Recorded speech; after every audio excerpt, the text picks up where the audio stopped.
Hi అండి, welcome back to our channel వా పూజ.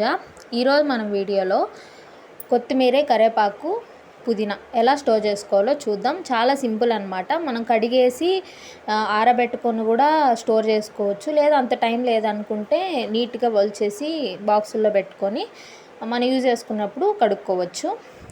కొత్తిమీర మాత్రం కట్ చేసేసి కాడలు అదే రూట్స్ ఉంటాయి కదా, అవన్నీ ఇంచేసి దాంతో ఉన్న చెత్త చెదారం గడ్డి ఇంకా పసుపాకులు ఇవన్నీ ఉంటాయి కదా, అవన్నీ తీసేసి నీట్గా స్టోర్ చేసుకోవాలి. పుదీనా కూడా లేత కాడలు కూడా ఒలుచుకోవచ్చు, తాకులే కాకుండా లేత కాడలతో సహా ఒలుచుకొని బాక్స్లో వేసుకొని కింద పైన టిష్యూ పేపర్ వేసుకొని స్టోర్ చేసుకుంటే చాలా రోజులు స్టోర్ ఉంటుంది. చాలా రోజులు అంటే 2-3 డేస్కి వాడిపోకుండా ఒక 1 వీక్ దాకా ఉంటుంది అనమాట.